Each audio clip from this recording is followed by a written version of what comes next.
Hey, what's going on, everyone?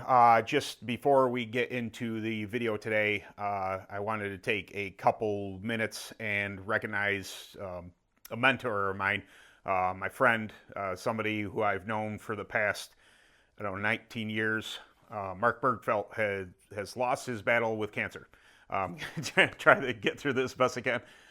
It's very tough. I think I met Mark before this happened, but my first memory of Mark is getting yelled at Good Hope Speedway in Ohio. I lost my bumper in the, it was basically one of the first nationals we ever had in UAS racing, and I lost my bumper, and Ralph Spithaller had crashed, one of his good friends, and yeah, I was pleading my case, and he yelled at me to get off the track, so that was, that was the first time I remember Mark from, but since then, I raced against him, I talked with him, just like I said, the originator of the Unlimited All-Stars. At one point in time, he got a hold of me because of the channel. Hey, why don't you write some articles for American Muscle Kart? It was an honor, a privilege to do that for him. And then, we were able to take a trip. We went down together to Jasper, to the Grand Nationals in Jasper, Florida. I traveled down. He opened his house up. Him and Teresa opened their house up. Offered me a bed stay in. We went, we had a great trip, had a lot of laughs, a lot of discussion about the sport we love and everything else. We talked about music. He was a fiddle player. And just a super guy. I can't even imagine what Teresa and their family are going through now. It's tough for me to even say this. I apologize. But he's somebody I'm truly going to miss. I think if you knew Mark, you really knew that he was a stand-up guy, and he meant the best for everybody, the sport we love, and everybody around him. So rest in peace, Mark. See you someday.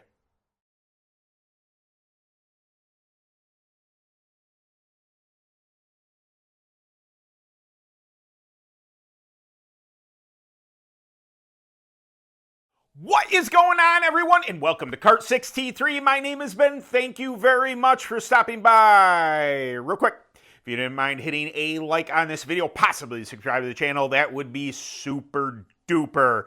Kart 6T3 is brought to you by Track Tech Tire Treatments, Burris Racinv Tires, and BeardOctane.com. There's a brand new scent out from Beard Octane called, give me a second. Mating Ritual. I just did a funny video for that. My wife's none too pleased with me after that one, but it is what it is. I gotta bring up the mood a little bit. We gotta get back to the channel and things at hand. So I have, as always. Oh wait. Whoa. Pump the brakes. This. I think his name is Gunner. I'm pretty sure it's Gunner. I have some of the best subscribers on earth. You check that out. I went down to Allegheny Memorial Speedway, AMS, this past weekend to run some clone, and this kid came up and gave me this. Amazing. Absolutely amazing. Dude, I can't thank you enough for that. I was going to put it in the video. I'm putting it right there for all to see. I can't appreciate the support I get on this channel from everybody. I got fist bumps from them all night long, even though I performed like doo-doo. He was right there, hey, good job, type of thing, and he made that for me. So, yes, I will be going UAS racing tomorrow. You'll see this Sunday, so it will be last night that I raced UAS. I'm going down to Blairsville, Pennsylvania. But I needed to bring that up because I appreciate that so much. I appreciate everybody that watches the channel and, anybody I meet in person. Okay, so I have all these things written down on my phone, concepts for videos. I get a lot of suggestions for them and things I want to do, and absolutely I only do one real video a week. I probably could do two if I could find the time to do it. Maybe I'll during the summer, maybe I'll start throwing in some extra videos there. But I was internally rolling some tires, and this question has come up before, and I just had thoughts on it. I don't have a hard opinion about it, but I have a way I do things, and I wanted to get an idea of how you guys do things. Okay, what are you talking about? Well, you probably saw the thumbnail. Anyway. Internal prep for Duro.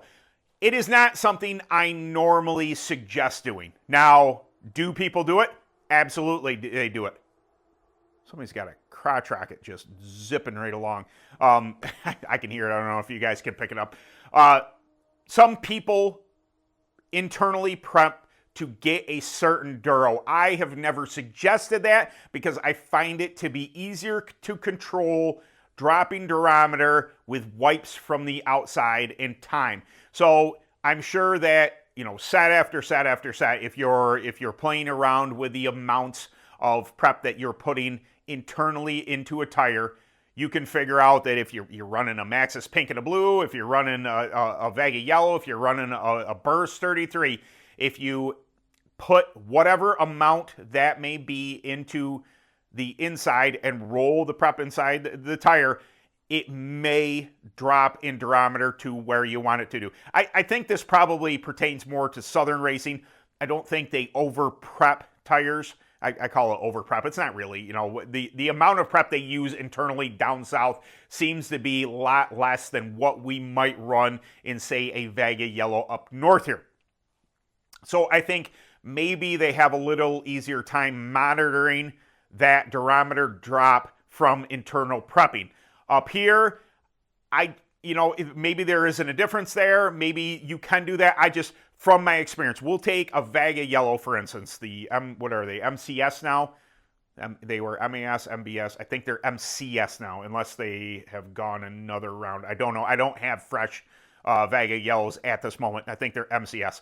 Anyway, we'll take those for instance. I have never had success dropping Duro to its true Duro at the shop, here in the garage.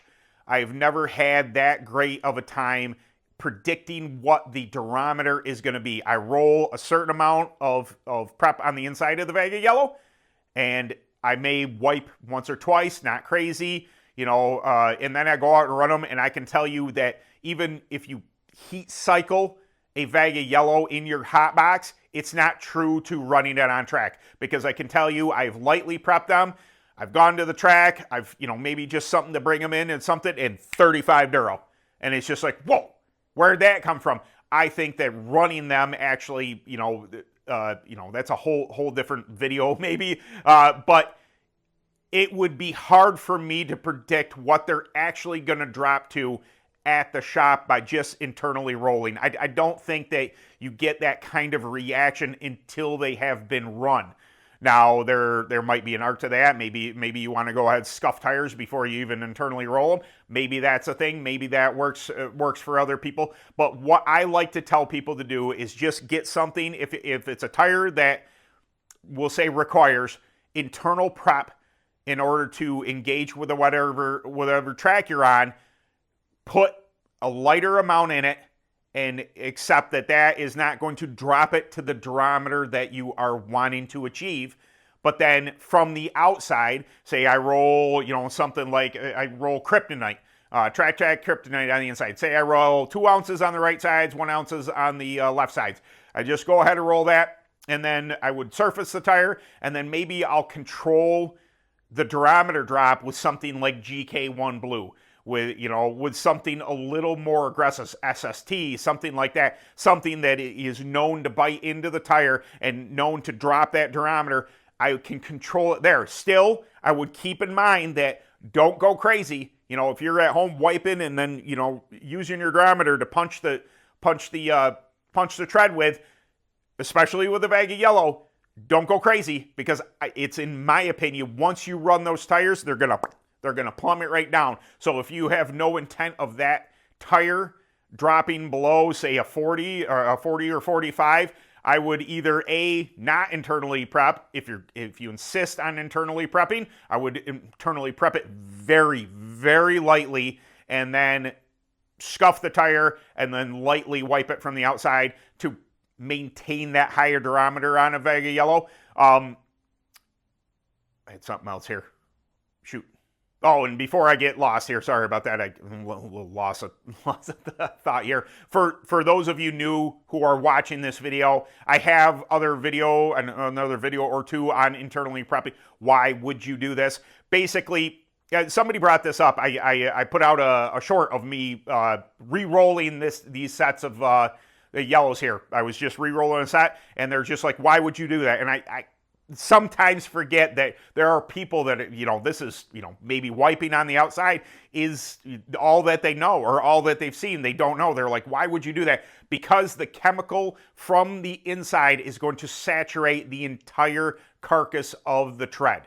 Therefore, whatever chemical you put in there is all the way through the tread and is going to make that rubber do whatever that chemical wants that rubber to do. When you wipe it, you say you don't do anything from the inside. When you wipe it just from the outside, you do run the risk of running out of prep. So you might be hot to trot, the thing might fire off and take off, and you're on a rail, man, you're just hitting it, and then your tires, the amount of friction there burns off that layer of rubber that prep saturated into on the outside, and then you get the base rubber. If that base rubber doesn't agree with whatever surface you're on, slippy slidey, or maybe it locks down. It could do all sorts of things, that you're not anticipating it doing. So, like I said, I think I've done a video before on, I've had to have done a video before on internally prep. I've had this channel for 5 years, and I've been doing videos for, consistently for the past 3. So there's a few out there. Sometimes I forget what ones I've done or not. But I definitely know that I've discussed this topic on lives and such and mentioned it to people, but I don't think I did a dedicated video on why I suggest prepping from the outside for durometer and just putting something on the inside to saturate the tread to make the tire, act the way you want it to do, but controlling durometer from the outside. That's my opinion on it, but it's an open-ended. I am not the end-all be-all of tire. I am no tire guru. I'm not the, hey, this is the only way to do this. I want to know from you, do you do it? Do you roll internal for durometer, and that's the only thing you do? Like, hey, man, we like to run 75 cc's on internal. That brings us down to a 52 durometer, and we run them. Wipe at track, whatever. Cool. I don't disagree. If it works for you, awesome. When new people are coming in, hey, I want it to, I want this tire to drop to a 35 durometer. I just think it's a better idea to try and control the durometer drop via the outside rather than the inside. It's just my opinion on it. That's what I try and convey to people. It's just a little more manageable. You can do it the other way, but it's going to take you a while of using a certain type of prep with a couple certain sets of tires in order to perfect exactly where that durometer drop is going to end up with whatever cc, milliliter, ounce, or whatever you're putting inside. That's my only point of this. So there you go, guys. Sorry about that. I try and do these videos one take, one shot without breaking them up too much, but a little dry throat. It's just, you don't care. I know you don't care. I could have cut this whole thing out. You never would have known the difference. Anyway, I appreciate you guys coming by. Remember that Kart 63 is brought to you by Track Tack Tire Treatments, Burris Racinv Tires, and BeardOctane.com. I really appreciate you guys. And, I put a thought in prayer. I know, oh, jeez, his name was Ed. Somebody that you guys might know of also passed this week. I didn't know the gentleman, but thoughts and prayers to that family. I don't want to say the last name because I'm going to screw it up and I'll feel like a jerk. I believe his first name was Ed. It's tough when we lose members of the racing community because everybody knows that life is short. But when you have a bond with somebody, when you get to know somebody, when you see them at the track, and then one day they're not there anymore, it's tough. It's tough on all of us, and all we can do is say a prayer, support their family as best we can, and go on racing because the racers. We know that they would want us to race and continue on that and just keep them in our memories in good standing. So there you go, guys. I appreciate you coming by as always. We will see you Thursday night, 7:30 p.m. Eastern Standard Time for Dirt Kart Racer Live. I will be here in this here barn. I'll probably be jibber-jabbing about my open experience. Hopefully it goes well. Engine fired, scaled good, been working tires.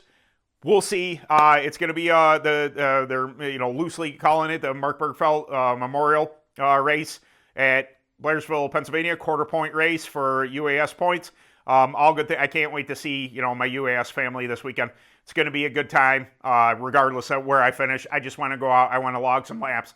I want to get. I love the clone stuff, but I came from opens, and I want to get back into the open. I want to feel that power again. I want to race against, some of the best in the Northeast, and I plan on doing that this weekend. So, all right, guys, I'll catch you later next week for video. Hopefully, maybe I'll do a vlog style with the UAS stuff. We'll see. See what I come up with for next week, but we'll catch you later.